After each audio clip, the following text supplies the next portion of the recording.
Thank you for sticking with us. It's always slightly nerve-wracking just before your panel when you see a big queue for the coats and bags and people leaving. But to you all, thank you very much for staying. We're here to talk about future flows. Now, the asset managers, there's been lots of comments mentioned about asset management, asset managers today. Not all complimentary and positive, but actually they do look after an awful lot of our clients' money and aspirations. And I'm delighted to have, I think, the most extraordinary panel you'll ever see today. So I'm going to go, actually I'm going to start with V first. First of all, Verona Kenny, who's head of intermediary at 7IM. And I don't know whether Dave Ferguson and Ed Diamond are still here, but she wanted to get into the debate because there was some stuff that you just brushed over which wasn't fair from her point of view. Next to V, we have Jonathan Wilcox, Global Head of Distribution of Premier Miton. Joffy's an Arsenal fan, so he's kind of happy but a bit nervous at the moment. V, by the way, is not interested in football. Next, we have Kev Duran, who's MD of D2C and Investments at AJ Bell. Really important, Kev is a Liverpool fan. Think of the number 7. And finally, and not least, we have Justin Lucasy from Elgin, Head of Investments, Retail Investments at Elgin. He's a Manchester United fan, but he's still wearing the colour with pride. So welcome, ladies and gentlemen. What we're going to do now is we're going to split this session into 3 parts. We're going to talk about where's the money being invested now, what trends are we seeing now and why. We're then going to go on to where do these fine people think and their businesses think the money's going to go. So what are the trends that are going to endure over the next year or 2 or 3? And then we're going to gaze into the future to see what they're thinking about, what might happen thereafter. So straight away, let's start, ladies first, with V. Where are the flows going now, and what are the recent changes you're seeing? Yeah. Sorry, so before you, and by the way, you're the 5th panelist. If you've got any questions, show me your arms, stick it up, we'll get you in. I will not tolerate no questions. Sorry. Okay. So flows are absolutely going into solutions. That's what we're seeing, is that a lot of the flows are going into predetermined solutions, whether that be model portfolios, which are definitely still, with us. I think they're with us to stay. We're seeing more and more flows go into those, and we're seeing people wanting multi-asset solutions. In terms of how we see that developing, we need to go back to the client, and we can loosely, group clients into 2 sides. We do have clients that are accumulating, and I hate the word decumulation, but those clients that are in and out retirement. And they're really interesting, and we'll probably come on to that when we think about where are the flows going to go in the future. Okay, so solutions. Justin, I believe you make solutions. So do you agree with what V said, and why? What's driving this drive to solutions? Yeah, I do actually. I think that as you're seeing more consolidation in the market, as you're seeing advisory companies become larger, there's definitely more demand for outsourcing investment solutions rather than doing it themselves, because there's just a significant risk there. I also think that you're starting to see more and more advisors look for more bespoke individual solutions, and I think this is going to be quite important, particularly with Consumer Duty coming, that more and more advisors are looking at this. I also think bonds are back in business. I think, last year, one of the most topical issues for advisors was really, what do I do with this bond portfolio? The average cautious or the old 20 to 60 sector, what fell by over 10% last year. But I do think what you're starting to see more and more is a lot of advisors say, okay, some saying that they can manage it themselves, some saying they can outsource it as a complete solution. But those that are managing their own portfolios are starting more and more to go, well, bonds are very complex, right? It's, where do you want to be on the curve? Do you want US duration? Do you want UK duration? What credit do you want? Do you want EMD, high yield, structured credit, AT1s, as we learned about this week? But I think that a lot of advisors say, okay, let's outsource that to a strategic bond provider so they can deal with the complexity. I think that is more of a trend that we're seeing as well. So our strategic bond fund, for example, has hit its year-to-date target already, and we're not even in April yet. And I thought the last point I just want to mention is around ESG, because we've seen a huge amount of flows over the last few years into ESG. But I do think now we're seeing a more nuanced type of ESG where clients are starting to say, well, actually, it's not just about exclusions. Now it's about things like, really making an impact, whether it's climate transition strategies, whether it's thematic strategies, whether it's actually investing in managers that are engaging with businesses. I think that's now coming more and more to the fore. Okay, it's complex, so I'm sure we'll come back to that in the future bit. Kev, you represent direct-to-consumer investment, direct investors, also advised investors. What trends are you seeing? Yeah, so on the advisor side, is pretty much what these guys have said. Definitely more package solutions, multi-asset. You asked, what's the driver behind that? We're finding the driver behind this is, it's simplifying the portfolios, outsourcing complexity, but fundamentally it's trying to run model portfolios with advisory permissions. The single biggest thing that I turn up to these pictures is, I've got discretionary permissions and you don't. So that's a big driver. Bonds are definitely back. They're back on advised and retail side. Interestingly though, on the D2C side, so that's self-directed investors, they've gone heavily back into bonds. But one of the things we're seeing there where they're ahead of the game, and we saw them ahead of the game in responsible and ESG solutions, they're buying much more ETFs in comparison to standard investment association, traditional OI structure. So ETFs is a theme that we're seeing in retail, which we've not yet seen in advisors, so that's one to look out for. Okay, we'll pick that up with V in a minute because I know you've got some thoughts there. Joffy, so solutions, bonds, from the asset, from your perspective, you make solutions and components. What are you seeing? No, I would have to absolutely agree. I think you're definitely seeing a world that's getting more and more focused towards solutions. And what's been interesting for me is that there's been a big growth in multi-asset and fund of funds in the last 10 or 15 years. But actually, if you look at the last year, in fact, a very good report by your very good self, Heather, which really highlighted the fact that money is now pouring into MPS at a faster rate compared to multi-asset or fund of funds, which seems to be a shift going on. And so when you go and talk to advisors, you ask them the question, why is that trend going on?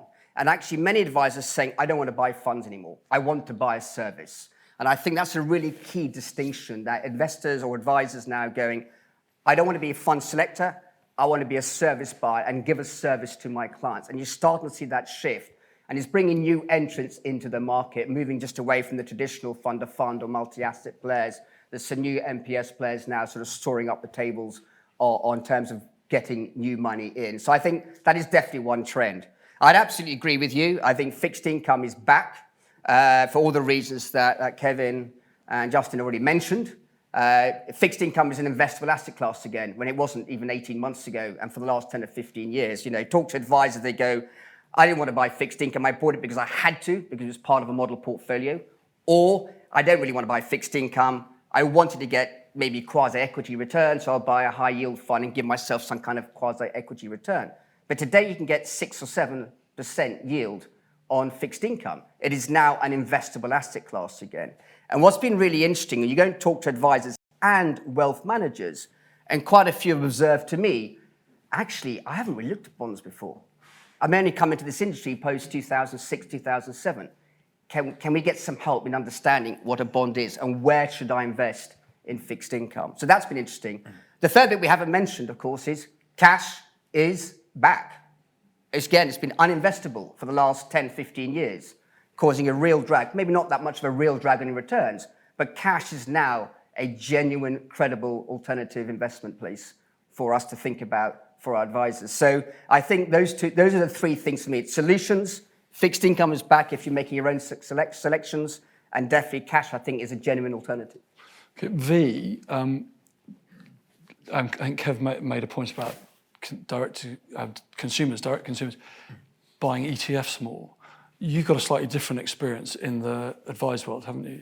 What's your view there? Yeah, what's been really interesting, so we run model portfolios and we have ETFs in them, but depending on which platform we put our models on, depends on if we can put ETFs inside the models. If we can't, then we have to find an alternative.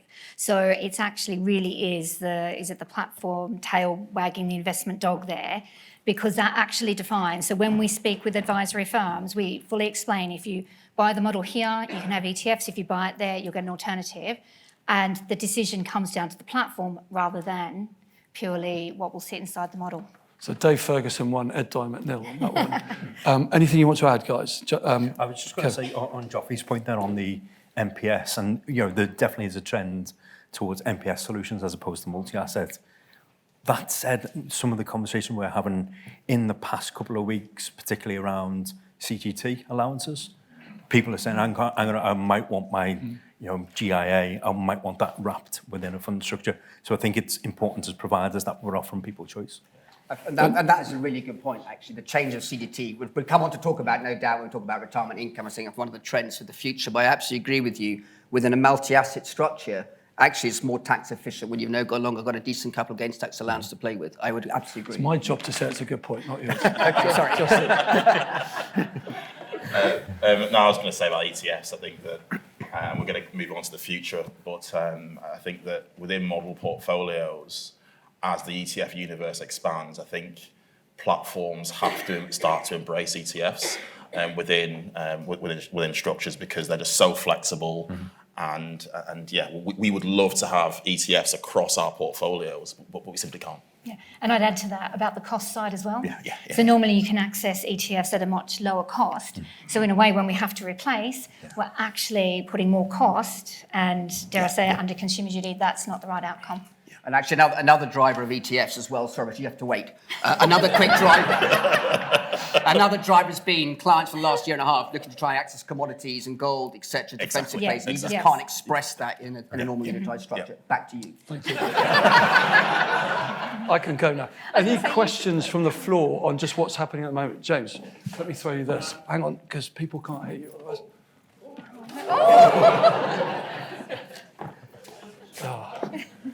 Shall I hand it to you? That's probably a good idea. Yeah, the rugby fan drops the ball. So you've already identified two drawbacks with MPS: tax efficiency and availability of components on different platforms.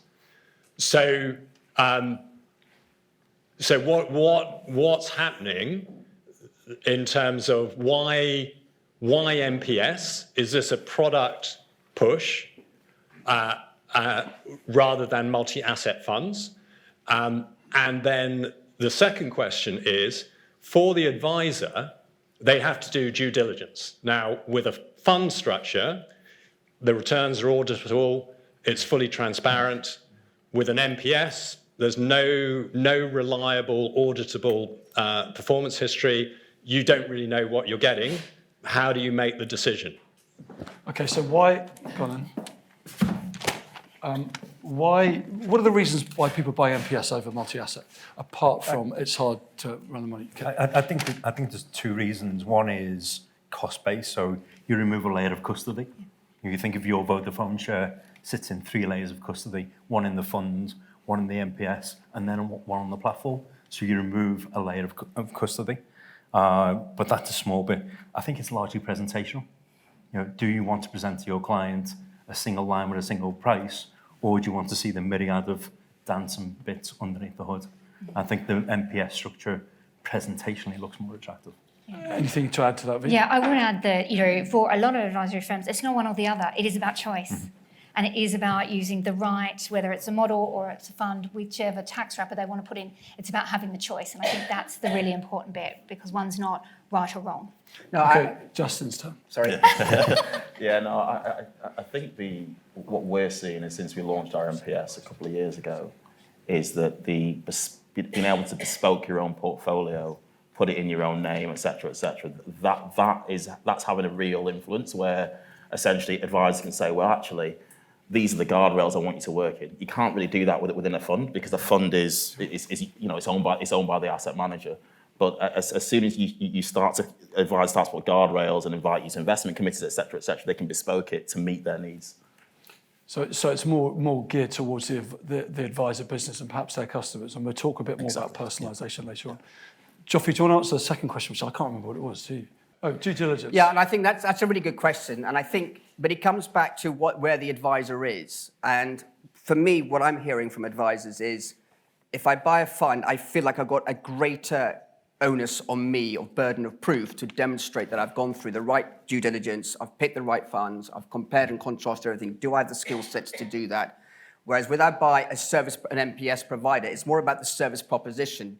It's not just about the returns. What's the service proposition I get? I may have access to an investment manager locally if it's through a DPM. I may have access to the great skills of these gentlemen on my left-hand side, or indeed, 7IM as well. So you get access to individual service elements to it, which seems to be above and beyond that. I do agree with you.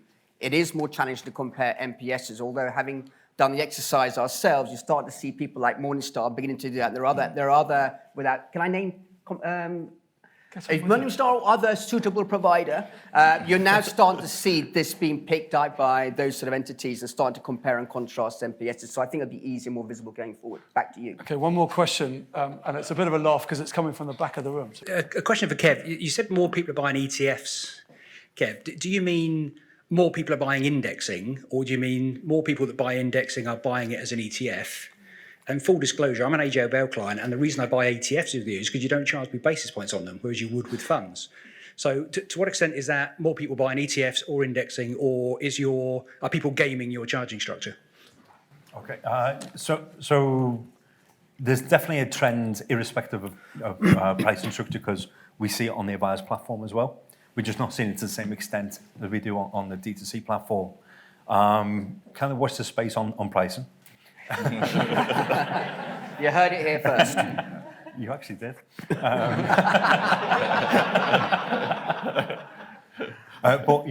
I think from an investment point of view, and particularly we've seen this. I'm fortunate I get to see what 300,000 people are doing on a day-to-day basis. But, in periods of volatility, you're definitely seeing people get me in the market, get me out of the market, and ETFs are a much more efficient vehicle for doing that. Yeah, can I just add one extra thing? Sure. Sorry. The other reason why for an asset manager ETFs are really valuable is that they're the only real structure that you can just go completely kind of cross-border with, and not only in Europe into Asia and so on and so forth. So they give asset managers just greater flexibility with less regulation around it. I think that's really important. Okay, so we're going to move on to. So thank you.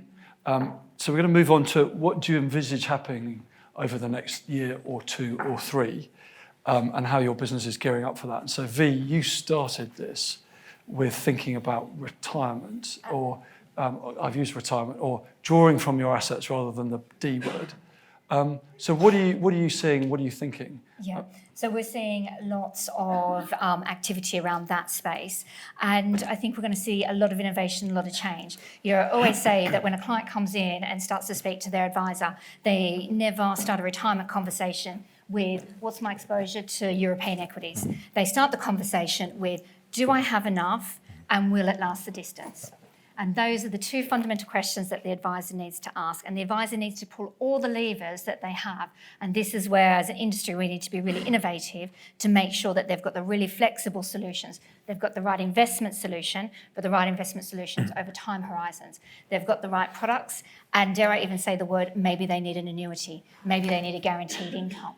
You need to look at all of that in the round. It's not just a simple discussion about, you're going to go into a model portfolio or a fund. Okay, so Joffy.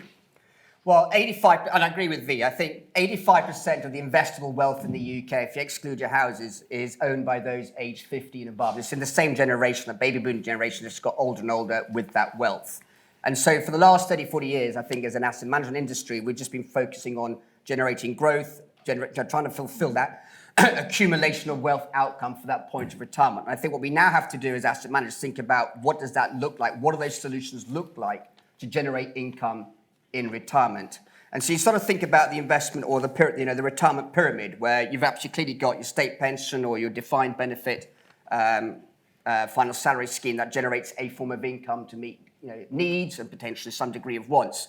And then you go up the scale. And what was interesting is, you're right, there's 25 billion evaporated from the UK fund industry last year, i.e. minus 25.7 billion flowed out. Where did that money go?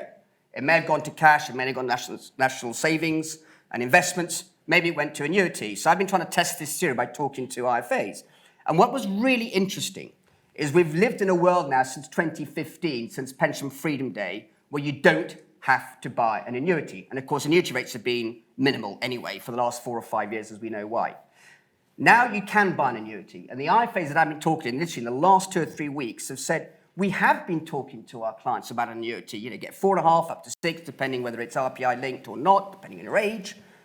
And they said, actually, my clients don't want to buy an annuity, but it's a permanent decision you've made. You may have £200,000 tucked away. That gives you comfort. It gives you control. You can change your mind. You buy an annuity, that's it. You've made a decision for life. Oh, and by the way, you can't hand that money over to the next generation. So I'm, without sort of owning the stage here for too long, too late, I hear you cry. And we can come back to talk about other parts of the income bit. Annuities, I don't think, are naturally just the solution that they might have otherwise have been. Okay, Just to add to that, I think what we're seeing innovation, and that's what we desperately need. So there's a conversation around annuities, but now there's guaranteed income, where you may only have to put 10% of your whole pot into a guaranteed pot, which then takes away that just human behaviour of worrying about markets going up and down. They've got that guarantee, and then they can actually be more relaxed with how they're investing the other 90%. So Kev, what do you, in this particular bit there, I want to live off my money or start living off my money. Yeah. What are you seeing? What are you thinking about developing? What have you developed? Well, we developed it. Unfortunately, COVID got in the way. So, I think a number of people organised themselves and got retirement solutions in place, including ourselves, on the premise that if you go back to, assessing suitability review for the first time when Rory Percival did it, that was awful. And then it was the genesis of centralised investment propositions. We got ASL 2, so Assessing Suitability Review number 2. It's going to kick off in Q4 this year. We think the result of that will be, it's awful. But it will create an opportunity for centralised retirement propositions. And we've built one, it's free. But there's no market for it at the moment because there's no regulatory push. Okay.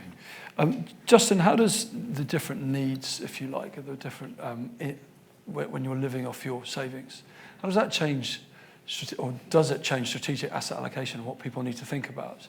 And then in turn, what impact might that have on the type of assets people are buying? I think from an SAA perspective or long-term asset allocation perspective, I think one thing that you're seeing is that you're seeing this universe just expand and get greater and greater and greater. So there's more and more assets to potentially invest in. Just coming back to the CRP versus CIP, a lot of the discussions that I've had with advisors, they simply just take their CIP and passport it into CRP space.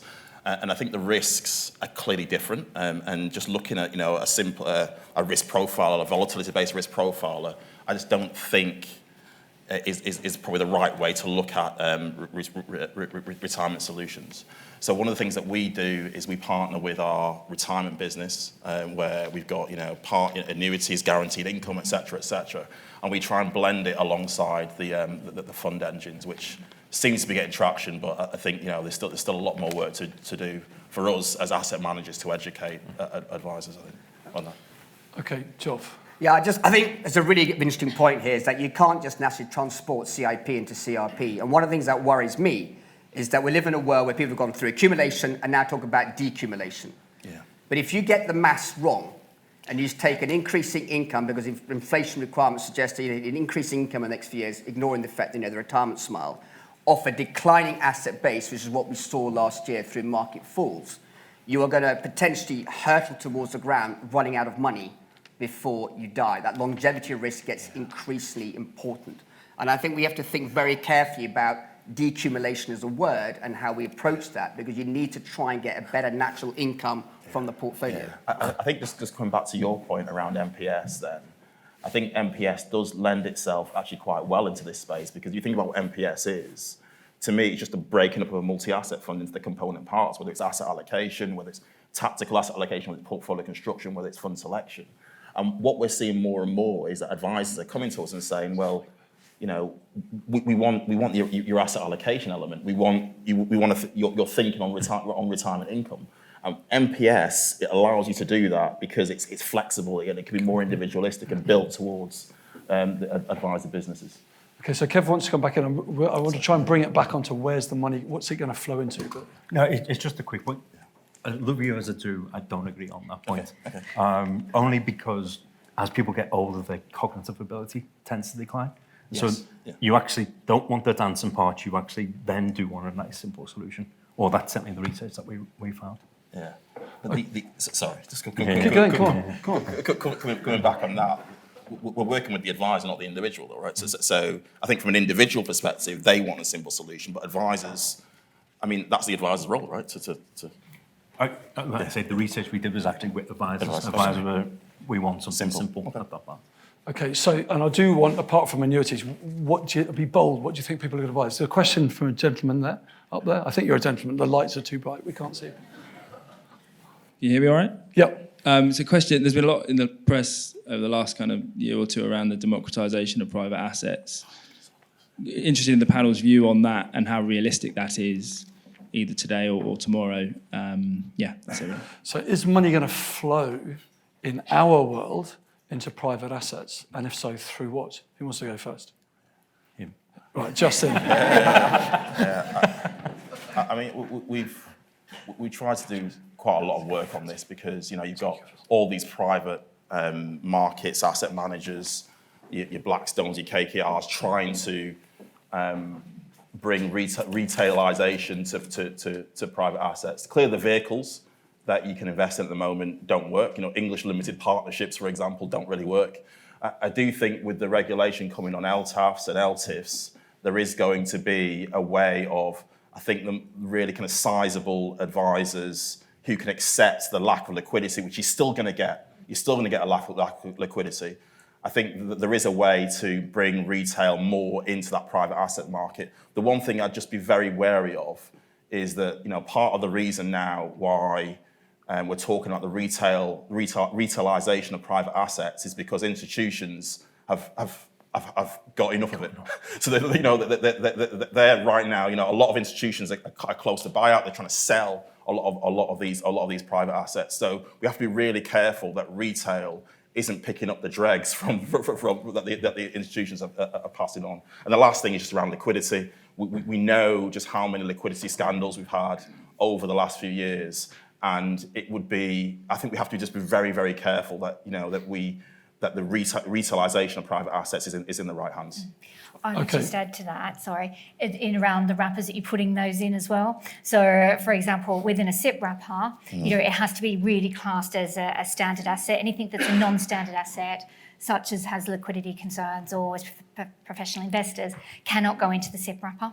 So you've got these two things that, you may want to invest in that, but your wrapper has to be able to support it. So what I'm hearing is money's not really going to flow from our market into that. No, and nor should they. And no, and nor should they, even better.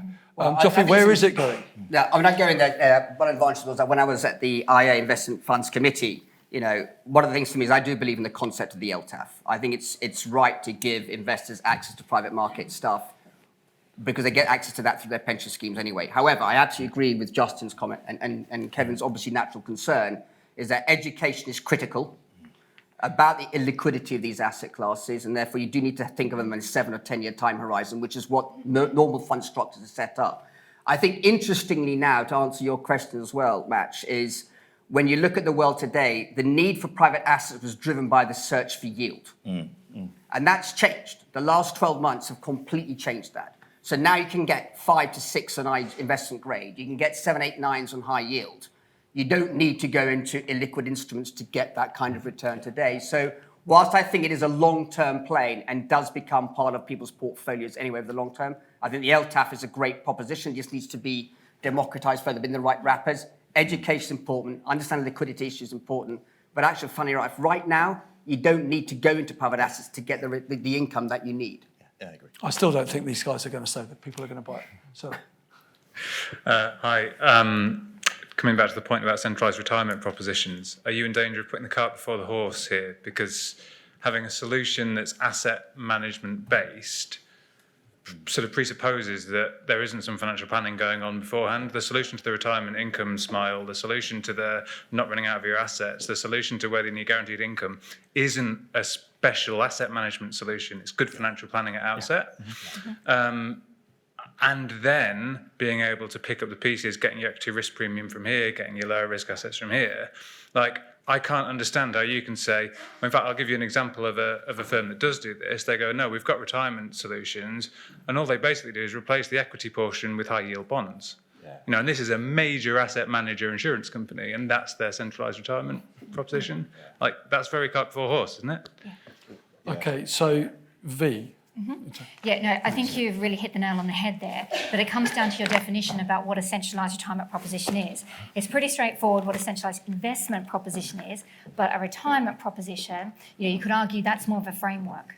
Okay, whether you're taking a bucketing approach framework or any other kind of framework that you as a financial planner want to put in place, that is first and foremost, and then secondary becomes, okay, then what's the investment that sits inside that? So you want the framework has to be flexible, but then the one thing that I also add onto that is that you need some checks and balances in that framework, and if you're running an advisory firm, you want to make sure that everyone's following the framework in much the same way. Okay, so I'm very conscious of time because there's these enormous numbers here. Right? And the reality is there's got to be more cooperation between the advisors and the asset managers. Yeah, it shouldn't be an us and them. We should be all working together to do what's right for each investor, each customer. So I don't feel we've done very well in the where's it going? It's going into retirement stuff and it's going to go into some annuities, but it's not going to go into long-term asset funds. So we're not, we don't know yet. You're going to say one last thing and then we're going to go on to what you're thinking long-term. Well, I think it links to your question and back to your question as well. You're right. We don't own the advice proposition as an asset manager. That's the advisor's world. I think one of the things we do need to think about, and this is where the money will start to flow, is you can't just buy fixed rate income because inflation is back and it may not get put in the bottle for a very long time. So we lived in a world for 20, 30 years, declining yields and declining inflation. If inflation is back, the erosive effects of inflation on not only just your capital, which we know, on your income can also be incredibly important. So I believe we're back in a world where looking at strategies that generate a growing income over time, that try to grow that income relative to inflation, and also keep your capital relatively at pace with inflation, that gives you you remove that longevity risk. Otherwise, you've got a problem. Okay, right. We're going to just go on to the final piece of this now, where we're going to peer further into the distance, or maybe not further into the distance, to understand how the panel see the investment strategies and how that's going to evolve longer term. What are they thinking about? And actually 4 years ago, I think at this conference, or 3 or 4 years ago, what came out was LTAFs. Well, here we are. They're around. Maybe he's going to buy them, but never mind. So we want to look a bit further there. So, Kev, you got some views about what you're thinking about longer term, and maybe linked to what the gentleman said about more personalisation. In 25 years, the investment industry won't exist. In terms of funds, people will personalise their own portfolios using direct indexing. So the wrapper that we put in still doesn't mean they might still be professionally managed by active managers, but that'll be on a consultancy basis. It won't be structured investment funds in 25 years. It'll be on platform, personalised portfolios using direct indexing. That sounds pretty cool. There's going to be a question up here. Who wants to go next on the panel? Justin, do you want to? Yeah, no, I think I agree with that. I think that the blurring between active and index has already started. I think, when you look at some of the index strategies that you see now, arguably some of the indices that we've built, for example, with rules-based, with rules, are actually, cutting down the universe to a small number of stocks. So arguably they're active anyway. So I think, ETFs you mentioned, actually active ETFs are more and more common. So I do think the blurring between active and passive is already occurring, and actually I completely agree with you on this direct indexing and sub-advised portfolios is the way forward. Okay, I'm just going to give the other two a chance to say their bit, and then we'll come to you, and then we'll wrap up. V. Yeah, I would add to that and say the bespoking, and we're even seeing it now, that bespoking is actually getting more and more traction. So I do see that it's bespoking, but bespoking not wildly off strategic asset allocation, but it is just what is really right for that client. Yeah. So have we seen bespoking in the past, or it's been set by the asset manager, then it's been set by the advisor, which is where we are now with MPS. And then in the future, it's going to be set by the customer. That's where we're going. Joffy. Yeah, I don't disagree. I think some form of tokenization, I think, also comes into the funds industry. It feels a very archaic structure that we've got today. But then there's so many protagonists in the value chain, it makes it very hard to change that. So I think it will take 10 or 15 years to move this needle. But I do agree personalization is coming. But you need to think back, is what are we trying to achieve? And I go back to what I said earlier, 85% of the investable wealth in the UK is owned by those aged 15 and above. Let's focus on the outcome, which is trying to give people an income that hopefully grows during retirement so they don't run out of money before they die. Okay, so time's up, but I'm going to be naughty and take one question from here. No pressure then. Great panel, thank you very much. My question, I guess, leads back to the point around custom indexing. And, you know, we all know the US is doing it really well. And Kevin, I think you've just kind of put a 25-year time frame on that. But then a lot of the messages that's come out in this forum today has been around how do we up levels of engagement, how do we re-educate, people aren't doing, and yet directed indexing to me is something that we, you know, how do we know we're going to be there structurally to be able to ensure that we can deliver that so people know what they're doing, back to Justin's point around education, and actually deliver a solution that be able to provide all of that, breaking that barrier down. Kev, you good for that one? Yeah, so let me clarify. Saying as an industry, we'll disintermediate the fund wrapper.